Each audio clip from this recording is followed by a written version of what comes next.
Good evening, and welcome to the third annual Mercy Works Gala. We know that life is very different this year, but we are so excited to share with you how Mercy Works is helping the Central New York community navigate the pandemic. Over the last several months, we've been working tirelessly to bring hope, joy, and change to those affected most. Tonight, we honor the students, the staff, the donors, and the community members who support our mission. We have an exciting evening planned for you, so get ready to be entertained by our wonderful host, comedian Michael Jr. Yo, I'm so excited. Mercy Works Gala. I am so pumped. But here, let me say something real quick though. I'm actually just here to introduce your MC. Okay, I'm just gonna set up. I'm gonna introduce in fact, I'm not even introducing the MC. I'm gonna introduce the clip that's gonna introduce the MC. So here we go. You've seen him on the Tonight Show. He's been on TED Talks. You've seen him on Oprah Winfrey, and he's here with you tonight. Put your hands together and welcome to the stage, my man, Michael Jr. Yo, so that's how I get down. So listen, I am Michael Jr. Yes, I know I look a lot like the first good-looking dude who was on the screen. I know, he just introduced me. This is the me. So with that being said, I'm super excited. Listen, if you're watching on whatever platform you're watching on, I think it'd be really cool if everybody went together to the virtual watch party that they're having. You just go to mercyworksgala.com and then boom, Mercy Works. First of all, that's a great name. Just want to throw that out, Mercy Works. I do know a dude who had a sister named Mercy, and she don't work at all. Though, like she's just lazy, really. But this works for this because we're gonna have some fun. Anyway, so what I'm about to set up right now is we're gonna find out exactly what it is, why we're here, how this whole thing is getting down, and we're gonna learn this from my man, Mr. Pastor John Carter. Check out what he got to say.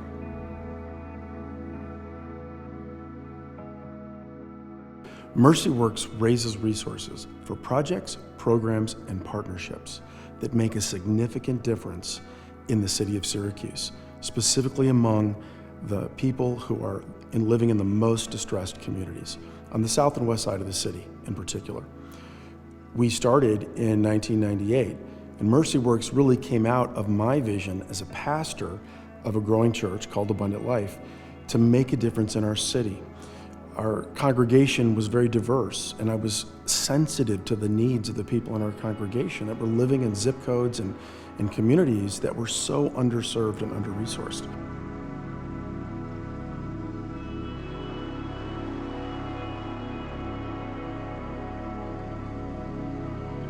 One of the challenges I see in Syracuse is that not enough funds are being reallocated to the communities. There's no job incentives for the individuals that live here, or little to none. We have a lot of resources leaving the inner city and going out to the suburbs. Individuals come and work in the communities, but then there's no reinvesting the money back. We need programs that are incentive to provide jobs for the qualified individuals that live in the communities.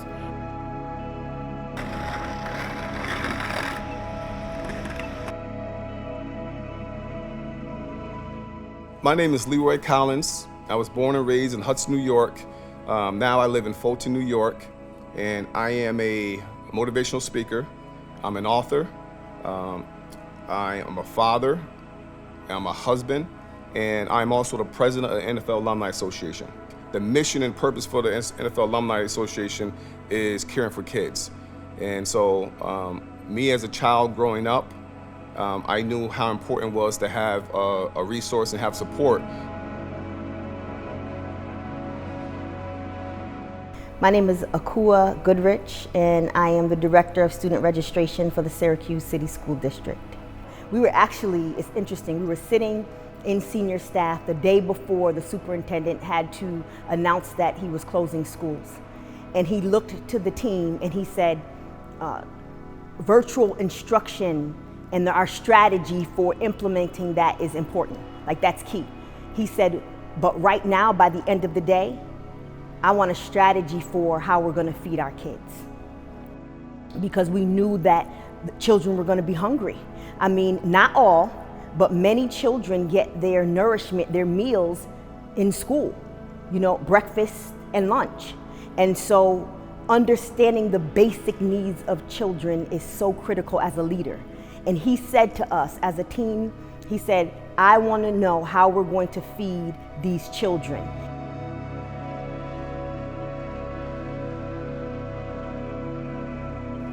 My name is Larry Goodman. I'm 46 years old. Growing up, we were like the poor Cosbys. We had everything we needed, but we didn't have the newest gear or the latest fashion. I would say about the age of 17 or so, I started developing an identity crisis. I started hanging with the wrong group of kids, and because of the decisions I was making, about the time I turned 18, my dad, told me I had to leave home. So when I left home, I turned to, selling drugs and living in the street and, a life of crime. Shortly after turning 19, I caught my first felony. And when I went to prison for a 1 to 3 prison sentence, they told us that we can't be this, that there's a lot of things we could not be due to having a felony. And I internalized that. I got off parole in a year, and which was amazing because I was supposed to have 5 years left. But because I did so well on parole, my parole officer got me off early with merit parole. I had a couple of dead-end temporary jobs, and then there was a point in time where I didn't have a job. So I said, you know what, I'm gonna go back to what I was doing, but I said I'm gonna minimize the risk and sell weed. I got caught selling weed, and I think I got probation for that. And I said to myself then, I said, listen, this is not for me. I have to figure out something different. And I promised myself that I wasn't going to jeopardize my freedom anymore.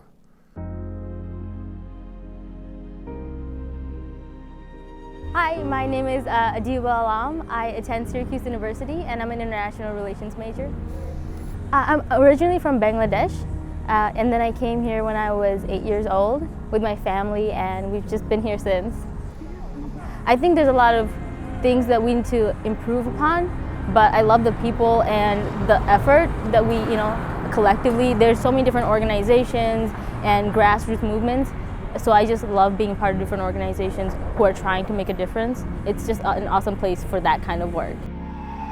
I was actually talking to a friend of mine from high school, and she was like, what you'd be a really good fit for is a program that I previously did, and you should check it out. And then I looked it up, and I saw the community engagement part of it, and I was like, yeah, I want to do this. Oh, that's what I'm talking about. Community engagement. I'm all about engagement. I'm married. I got engaged one time. Now we just completely married, and it's working out super duper well. Just want to throw that out there. So, but when I talk about engagement right now, with regards to this gala that we're doing right now, I've decided I want to be engaged with you guys in more of an interactive kind of cool way.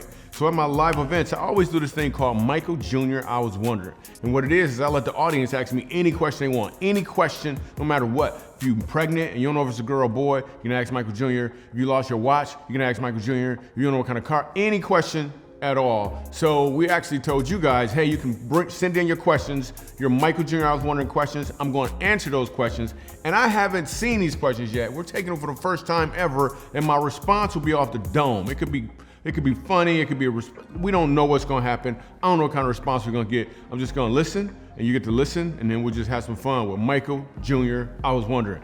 Let's go. Michael Jr., I was wondering.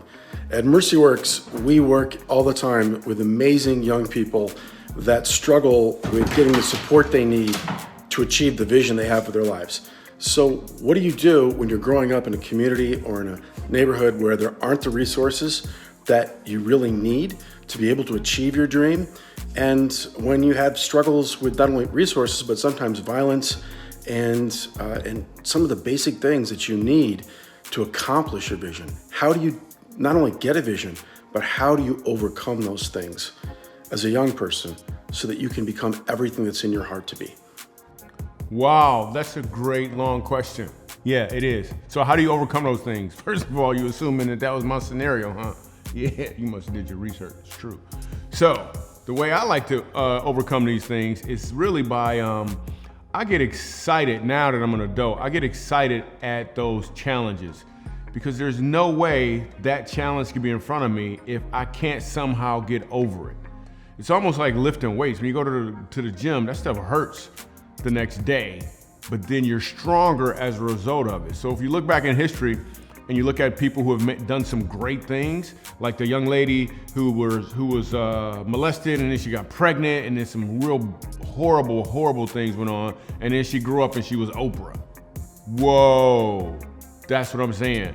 So I think the fact when you even mentor a child who's been through a lot, you really are in position to potentially be mentoring Oprah. Like you're cultivating Oprah to come out of that person.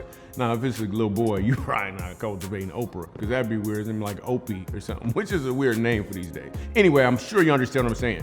There's something inside that individual that the circumstances are actually helping to bring out of them. Because when you go through some stuff, if you can just tweak the way you're looking at it and recognize that you're actually growing through some stuff, whoa, now you're in a much better position. And I think mentorship is a huge key to opening that door to true fulfillment. And after the growth even happens, so you can get the thing done. That was an awesome question. And you got a really nice beard, dude. That was the thing was shapely. Well done. Next question. Michael Jr., what are your thoughts on colonizing Mars? Oh, yeah. Security. How'd this dude get in here? I don't understand what just happened. Cool. I have no comment. I'm gonna leave it at that. Boom. So with that being said, I'm super excited. We're gonna go ahead and we're gonna make the choice to keep this thing rolling right here on Earth. Yeah, we're not gonna go to Mars. We're not going to Jupiter. We're not going to Pluto. Pluto's still a planet too, by the way. I think that stuff is discrimination. Pluto been a planet all this time, and suddenly somebody gonna come along and be like, no, it's this little rock. Pluto is a planet. You know what? Free Pluto. Free Pluto. Free Pluto. Well, not free, because it's out in space, so it's free already. Huh. You know what I'm talking about. Anyway, let's keep this thing rolling. I'm super excited. I'm just gonna go ahead and introduce to you Mr. Mark Colvin. I'm Mark Colvin. I'm a certified Kingdom advisor, and I own a financial services company known as Oak Shield Financial Group. We help people plan retirement, legacy giving, and college education, things along those lines. I've been involved with Mercy Works ever since the Gala started. I've supported Mercy Works. I think it's really important to give back to the community, especially where you're helping young adults mature and find their way in different activities that lead to careers and professions. I think it's really important to partner with Mercy Works, because I think that when you're in a community, if you don't give back to the community and support it, if you're always taking, it weakens the community if you're not giving back. I'm Mark Colvin, and I'm proud to partner with Mercy Works.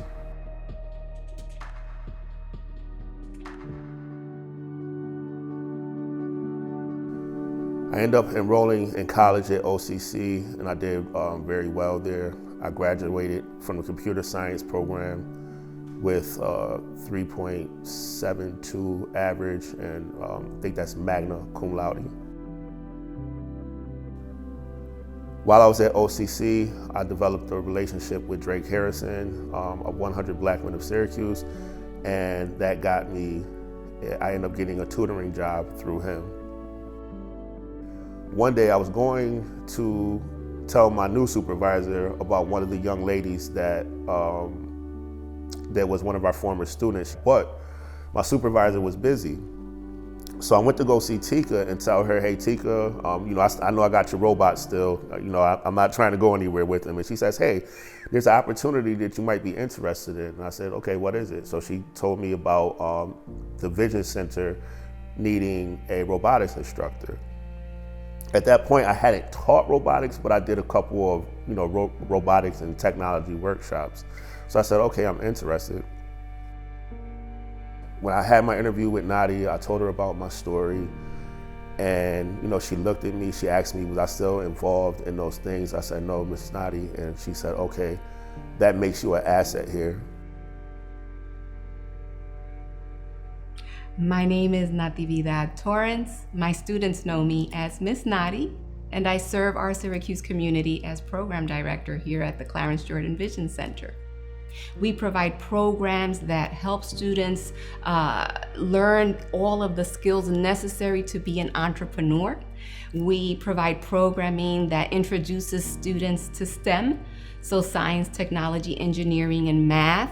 The Vision Center is important because it is a place where young people establish a vision for their lives. It is where they doors of opportunity and purpose open so that they can grow personally and professionally to not only transform their lives, but revitalize our Syracuse community. My name is Samuel Rouser. I am the Executive Director for On Point for College. Well, On Point for College is a college access program.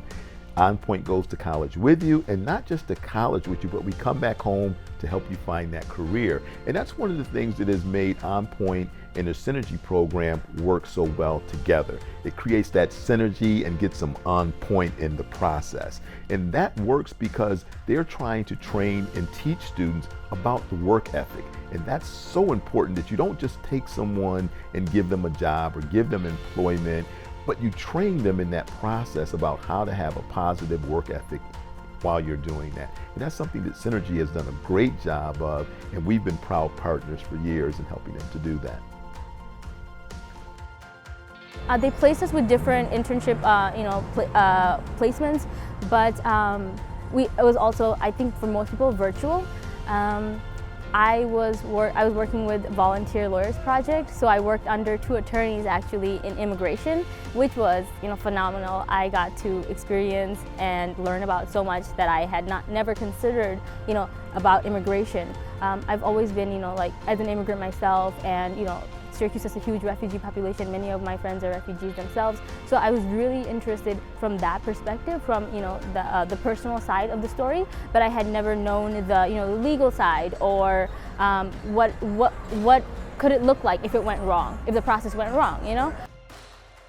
It's just so important to understand that a system is really important to look at when you're looking at a larger issue. Immigration is huge in the U.S., but if you really experience it from both sides, where you have the personal side of the story and the inner workings of it, I think that is the perfect recipe to be able to be effective in your work. So that was awesome. My name is Gary Crisali, and I'm the president and owner of GM Crisali & Associates. We've been in business 31 years, and we work east of the Mississippi and north of the Mason-Dixon line. We build commercial buildings, everything from hospital work to retail to restaurants to office work. We build everything except for roads and bridges. We believe that the kids of Syracuse need a vision for their future, and that's what MercyWorks is all about. That's why they were founded. We believed that from the first day we heard about it. My name is Gary Crisali. I'm the president of GM Crisali & Associates, and we are proud to be a partner with MercyWorks.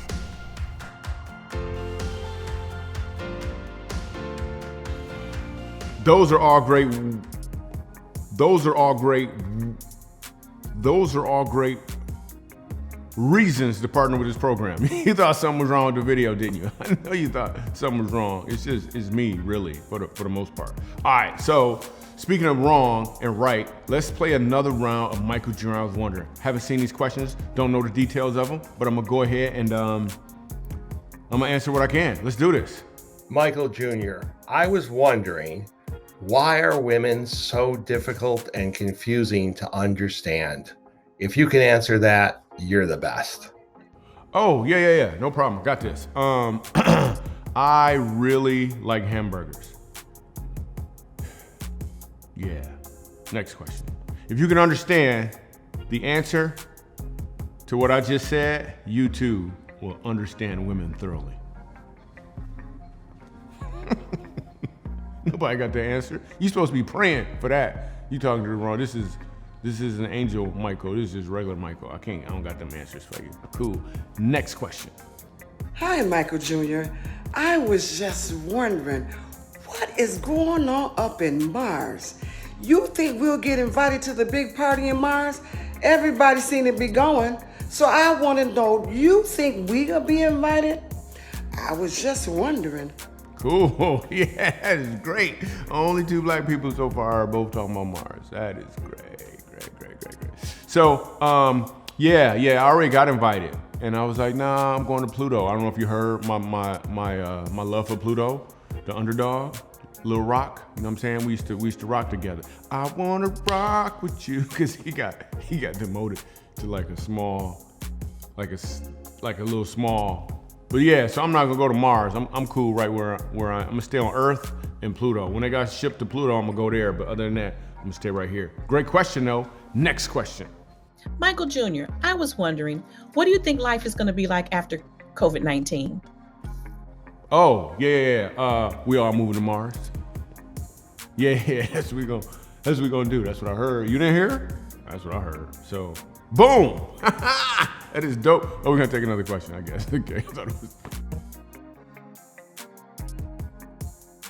Michael Jr., I was wondering, should I invest in Bitcoin? I would invest in a dosage of awkwardness be gone. I don't know if it comes in a can, and if you drink it, it's less awkward, because you were scaring me a little bit with the close up, and then Michael Jr. it was a little scared. So get a little sip of awkwardness be gone first, and then maybe consider Bitcoin. I mean, just consider it. Might be a little behind the 8 ball on that one, but just give it a shot. So boom. With that being said, I think we should keep this thing rolling before it gets stolen, and then go bowling. I'm not a rapper. I do jokes, folks. So with that being said, I'm gonna go ahead and introduce to you Mr. Aaron Claiborne. When I grow up, I would like to be a scientist. Science and math together has always fascinated me, and I realized that was a job. And I thought, I used to want to be an astronaut, but then I thought, the most important job, or a more important job that cannot be taken away, is to build and create engineering, because you have to be able to design robots so that way they can do what they need to do. Not only that, but it's it's amazing when you can see what you can do with little time and lots of work. It's just like the Vision Center. Give kids a sight to see beyond their current situation and circumstances, and that's what the NFL alumni actually does. That's why I think it's a beautiful relationship, because we want to see kids blossom and grow and become more than what they think they can be and what they believe they are, and give them an opportunity to flourish and blossom and become the greatest they can be as they grow older and enter into community themselves. I'd like to see more programs like Mercy Works developed across the community, not just on the south side, the west side, east side, north side, and then a collaborative, similar to other programs that we've seen. It's not always just about financial resources. We as individuals, and we have to see that in our community, that the kids are our resources too. Yo, good stuff, Aaron. That is what I'm talking about. It is extremely important that we understand the importance of being able to pivot, in a big way. In fact, there's a Bible verse that really puts this in perspective in a big way. In fact, if you understand this verse, I think you'll always kind of be ready to pivot. And it's Proverbs 19:21. I say this verse all the time. It's Michael Jr. is always correct. That's not the verse. I'm pretty sure it's not. It's just, it comes out sometime that way, but that's not what the verse is. Proverbs 19:21 says, "Many are the plans of a man's heart, but it's God's purpose that shall prevail."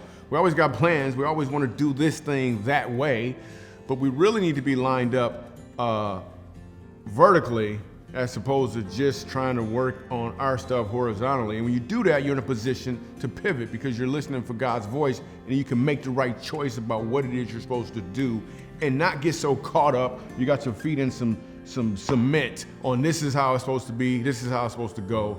Because obviously with this virus, this pandemic, all of a sudden nobody really knew what to do. But if you're in a position where you're ready to pivot, if you're in a position where you're really listening to him instead of just them, you'll be ready to move, you'll be ready to choose, you'll be ready to get the thing done in a significant way. But that's just my insight on it. Let me allow Pastor John Carter to give you even a little more than that. One of the things that has been really exciting is to see the power of pivoting, because Mercy Works is really designed to do programs and projects that are creative and meet needs in the community by providing vision. We've been able to do some really exciting things. When COVID-19 hit, all of our plans for the year at Mercy Works had to be put aside. We were on point to have our best year ever with our Synergy program and our other programs. Our classes were full, and all of it had to stop. Pastor John actually reached out to me the next day. He didn't know, he wasn't in senior staff. But the next day he said, Akua, how are you guys doing? How's the superintendent? How can we help? He said, I just feel led to ask you, what can we do? We provided the volunteers, got a warehouse, and every week for 12 weeks, we purchased anywhere from $20,000 to $40,000 of food, brought it in on pallets, packed it into boxes, and then delivered it to over 30 sites in Syracuse, elementary schools, nonprofits, churches, where families could come and pick up that food and it would feed them for a weekend. It was a massive project. And it was not easy. It really was not easy. But when you understand the basic needs of people, and that yes, education is critical, but if these children don't eat, and if these families don't eat and don't feed their children, they're not going to be concerned about getting up in the morning and waking up in the morning and getting on a computer and being instructed virtually if they have no food. We were able to pivot and mobilize our team and our staff at Mercy Works, our volunteers at Abundant Life, and other community partners to be able to do this within a week and a half. We were delivering food to almost 5,000 families in Syracuse, New York. And that's one of the reasons I'm so excited about the future for Mercy Works. The future of what life is going to look like after this pandemic begins to recede. Because there are going to be more needs than ever, not only in our school district, but in the families that live and work in Central New York. And I believe Mercy Works, with our great gift is our partnerships, our connections with others who care, that we'll be able to pull together and help be a part of the rebuilding of Central New York and the future of our city. And I'm committed to working with every good agency, organization, and person to eliminate poverty and the stench of poverty that continues to plague so many families in Syracuse and Central New York. And we can do it. Boom, that's right, we can do it. We can do it. When I say we, I'm talking about you, not me. We, wasn't sure. Anyway, super excited about inviting this next dude to your screen, because this brother don't speak French at all. Anyway, with that being said, please put your hands together, which would be a little weird in your living room, but you can if you want to, because he's gonna bring the news. This is your keynote for the evening, Mr. Stephen Ritz.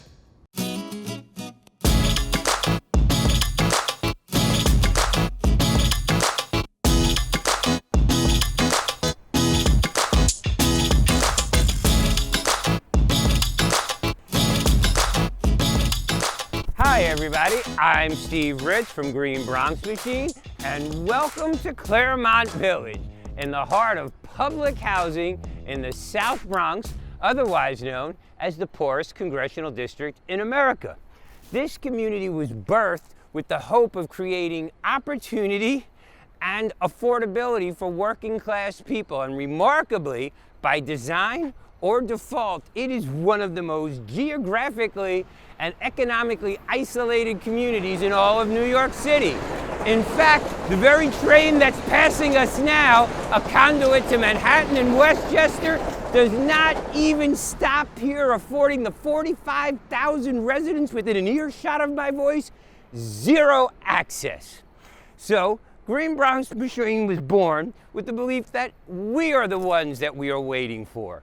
Right here in our organically grown movement, literally has given us a voice from the Bronx to the world, focused on one simple concept.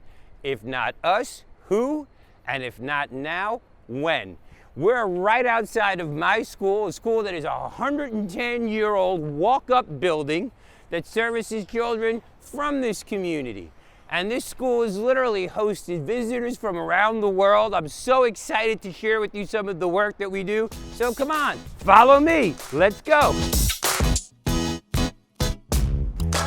For a community that was designed to support working people by design or default, this has become one of the most geographically and economically isolated communities with generation of persistent poverty, simply because of how we are living and the result of the built environment.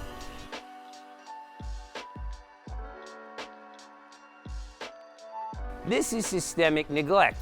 And the also thing is that by design, everything is single-use disposable. Everything gets caught in the fences. You see trash everywhere, but what you don't see is a single trash can if people chose to put it in. And this is representative of systemic neglect, of design that creates this kind of default. And this is all single-serve packaging based on an extraction economy that takes the health, wealth, and opportunity from this community and transports it far, far away and leaves death, disease, and disease right in its place.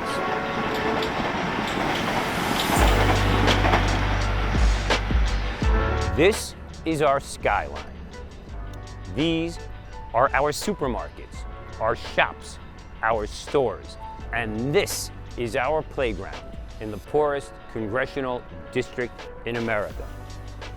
Every child deserves a safe, healthy, welcome, nurturing environment, a place where they can live, learn, and play, and aspire to a bigger, brighter, better future. And it's our job to bring it to them. Statistically, this community is home to some of the most chronic unemployment, underemployment, HIV, tuberculosis, recidivism rates, poorest school performance, and as we speak now, some of the highest rates of COVID infection in all of New York City. However, this community is also home to some of the most brave, resilient, heroic, and dedicated parents and community members you'll ever see. And right here, we are the ones that we are waiting for. And if it's going to be, it's got to be on us.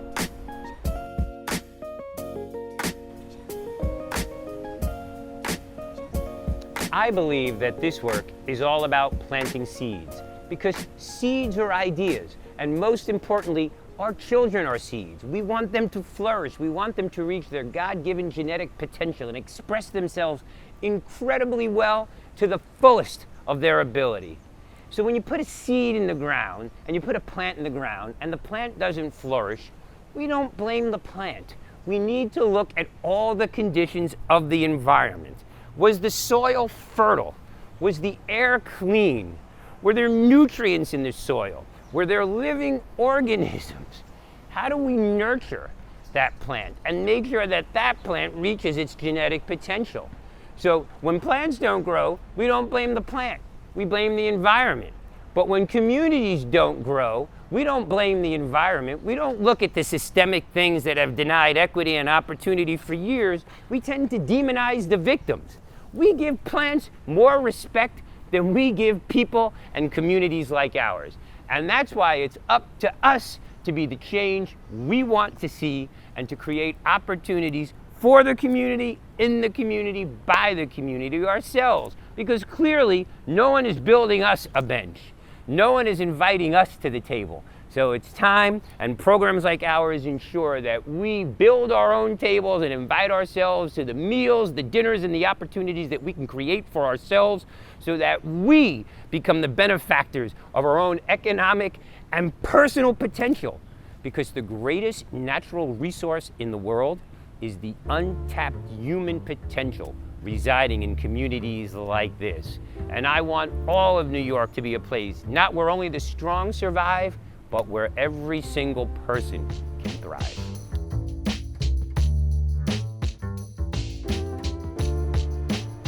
Communities like ours are perpetually under siege. Literally, the lights are on 24 hours a day. We don't know if it's day or if it's night. The children, they are so disoriented. It's hard to learn, it's hard to earn, and it's hard to be happy when you don't even know which way the sun is coming from. So our mantra is that we don't want to arrest people, we want to arrest bad behavior. We want to create opportunities for equity, justice, and inclusion for everyone, and remove the barriers that prevent success so that people who are apart from it can become a part of it in ways that benefit all of society. Si se puede.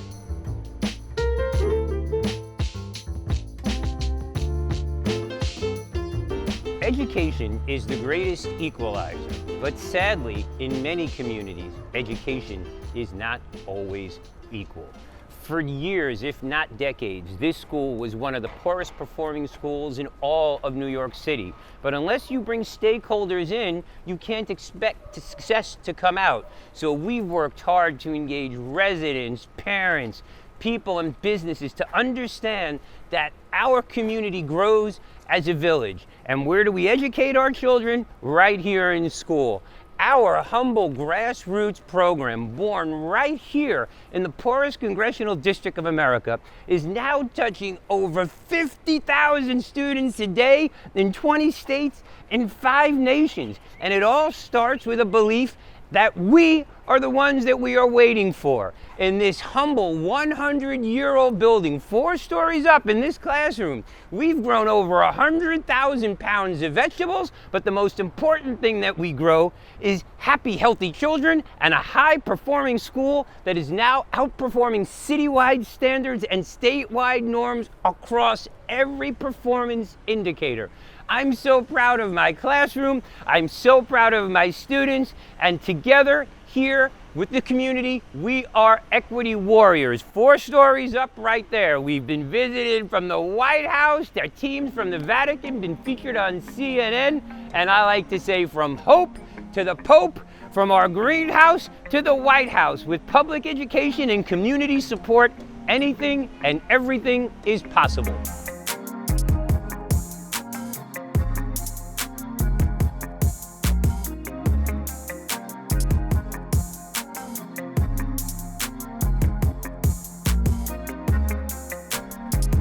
Skin color and zip code should not determine outcomes in life. Education and opportunity should be the principal drivers. And I believe that as a nation, the greatest lever that we have is public education. And the most important thing about public education in communities like ours is to realize that we are part of a community, and we like to put the unity back into community, and that means pushing the walls of the classroom as far out into the community as possible and bringing as much of the community in. And oftentimes people forget that the most important school supply for so many of our children and for so many people is food.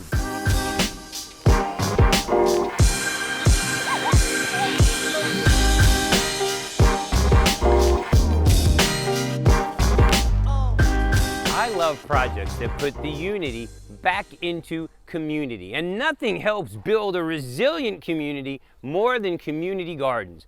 Imagine taking an underutilized, unproductive, unattractive place and turning it into a hyper-productive, hyper-gorgeous, aspirational place. A place that grows food, beauty, and bounty, and most importantly, property value for all.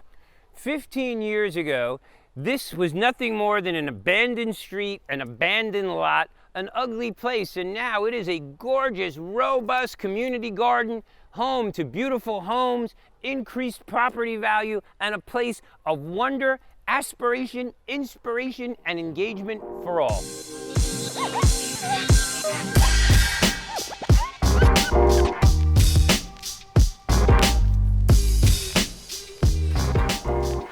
So, welcome to our Food for Others garden. This plot was literally a city street pulled up by students. And right here, we have grown over 100,000 pounds of Bronx-grown vegetables with children donated to those in need and workforce development programs.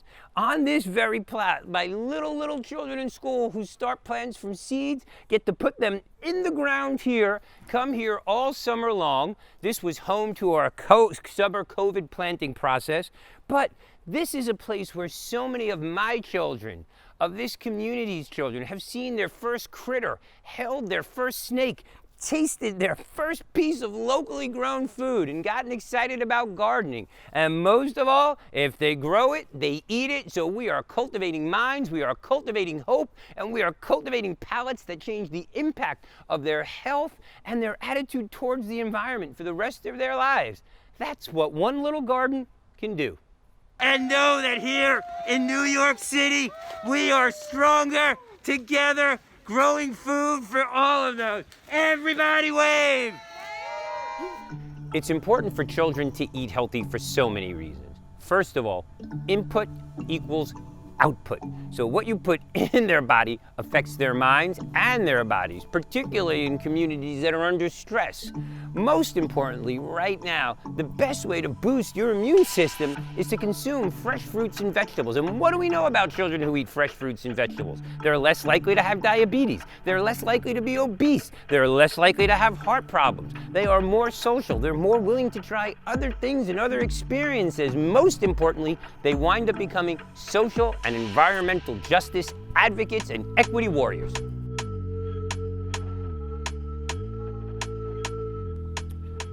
Food is the language through which society reveals its structure, and who has access to what, when, how, and what price tells us exactly where society's priorities are and aren't, and where we fit into the larger living, breathing ecosystem of life. Are we simply consumers, or are we producers? So the ability to grow your own food, to produce your own food, and take control of your food system and your food choices enables you to move yourself up the food chain and be wholly less dependent on someone else and far more independent on yourself, while impacting your health, your community, and the planet.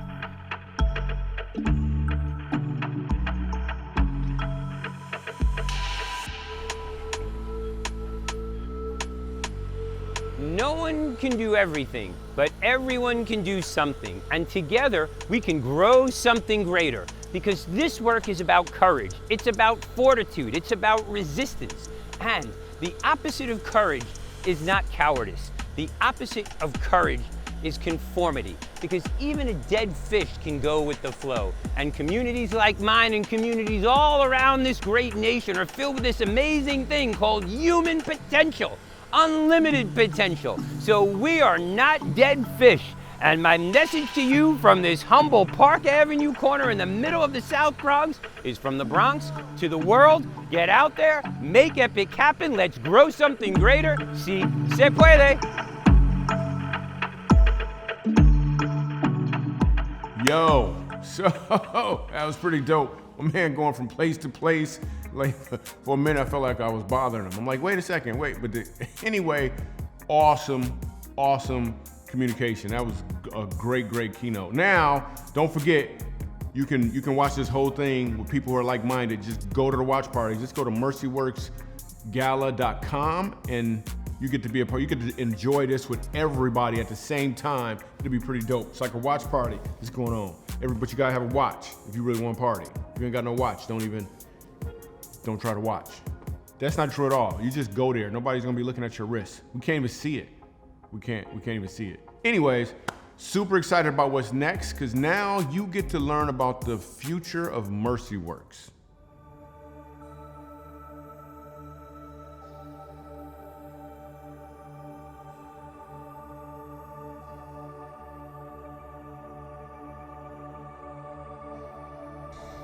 The next phase of the Clarence Jordan Vision Center will create a beacon of imagination, and innovation for our community. The facade will be transformed by reopening blocked-in windows, adding pedestrian-scale elements to engage people at the street level, and incorporate a beautiful new green roof where sustainability and wellness concepts can be explored. With the removal of an adjacent structure, the parking area will be expanded to accommodate students, visitors, and staff. The existing courtyard will be enhanced through the addition of a media mesh material positioned in line with the second floor windows. These screens will enable us to broadcast light sculptures, images, and video to the surrounding community. The courtyard will function as a gathering place for staff, students, and community families, and provide a connection through our new cafe and coffee shop. The Vision Center expansion creates a home base for our new programming partner, the NFL Alumni Association. The main entrance from South Salina Street will bring you into a bright and welcoming foyer.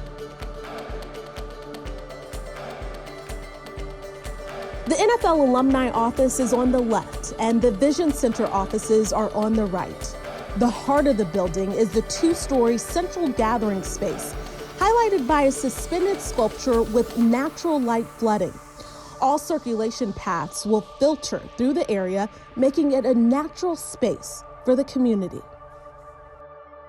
An on-site auditorium with seating capacity of over 200 will facilitate a place for communication of ideas, presentations, and vision-based events designed to inspire.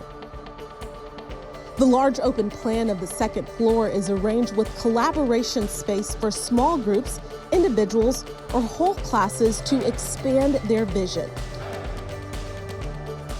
A portion of the second floor will also be dedicated to physical wellness and group or individual fitness. A makerspace will be outfitted with tools and equipment like 3D printers, plotters, woodworking, metalworking tools, along with a sound studio for video and audio creations.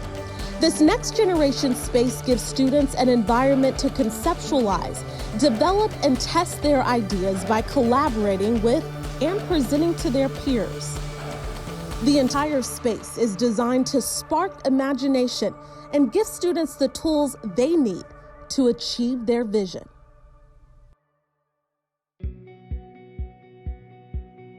Hi, I'm Tony Malavenda.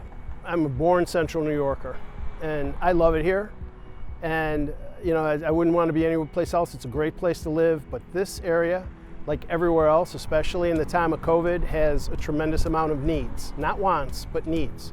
MercyWorks right here is located in or adjacent to some of the poorest census tracts in the United States of America, right? So the needs are abundant. And what they've targeted as a mission in helping young people here is something that they do very well.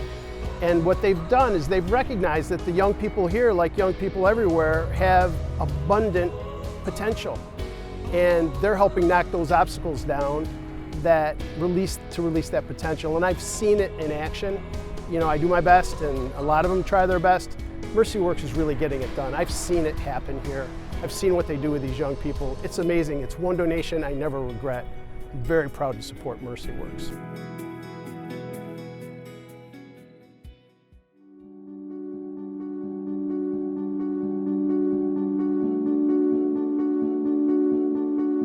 Even though we're in the midst of this strange climate, this strange happenings, we're still moving forward with the ideal, the plan, and the hopes to partner up and have partner with the MercyWorks and have this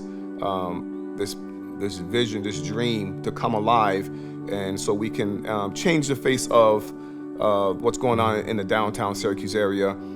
Support the kids that's reaching out for help.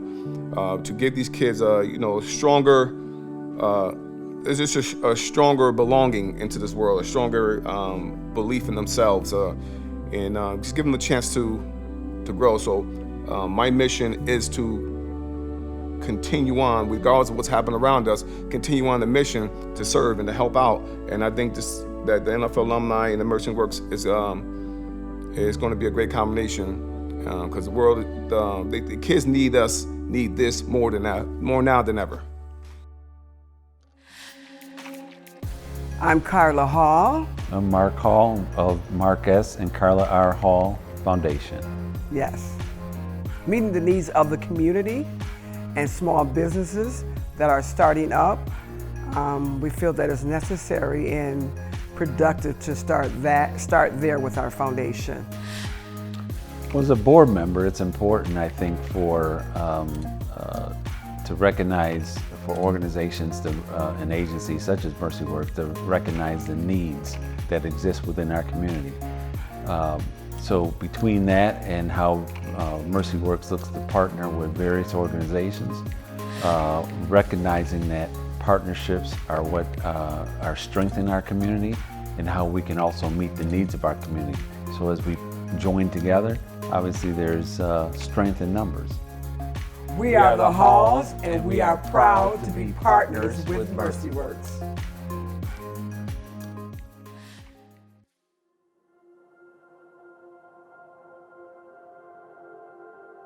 I have so much hope for the future, and I have so much hope for the partnerships between Mercy Works and the Syracuse City School District that expand far beyond Project Feed Syracuse, because that's what we called it, Project Feed Syracuse.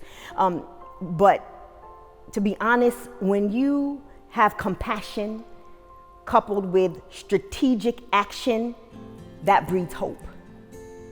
Because then you move in the vein of understanding the needs of people and having a heart to address the needs. And then you couple it with strategy, and there's your hope, because you see that it's not just about children eating, but it's about them thriving.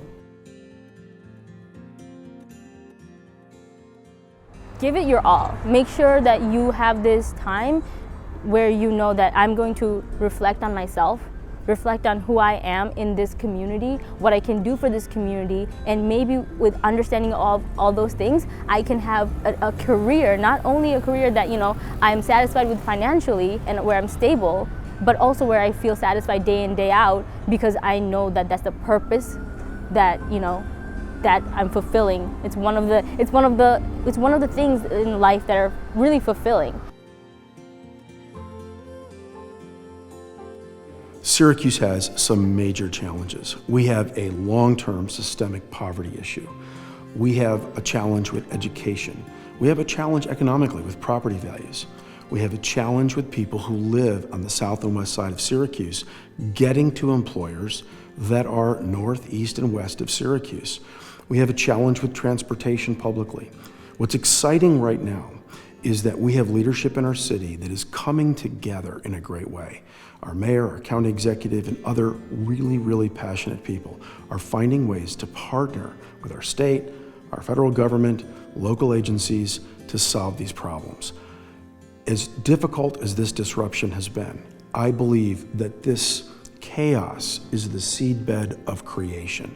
And together, if we won't submit to fear and territorialism and division, if we'll really see the opportunities together, we can build the Syracuse that we want to live in and that our children want to move to, live in, come back to. I love Mercy Works as a parent, not just because I can get rid of them a couple of times a week, but honestly because of the effect you get when you're here. You see the engagement of the children. You see he's coming home now excited to work on his projects, looking forward to the next steps. And there's little building blocks that I may have, even being a business owner myself, I've talked to him about some of the things like assets and dividends and things like that, but he grasped it better by making his own model with Mr. Larry and presenting to his peers. So I love that they're setting these starting building blocks for a lot of children across the board, and that there is that honest, genuine patience there, and you get a sense of love from the individuals that are involved. In my capacity of working with the kids here, it's been amazing. They have changed me and helped me grow, I believe, as much as I impact them and help them grow. I work with kids from all backgrounds, and just when I see them at graduation, their smiles, the light bulbs going off, it's just an amazing experience. It's definitely created a vision for me. It's definitely given me an opportunity, and it's definitely, continues to transform me as a man. I like it because it's engaging and it makes me feel like it's like a home outside of home, where I can do things in my own way. I can think for my self, think of how I want to design things, think of how this could affect this.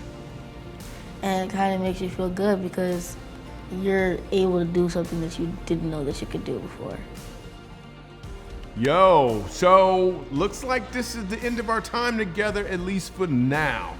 But listen, I want you to understand, go to mercyworksgala.com and there's a bunch of information for you.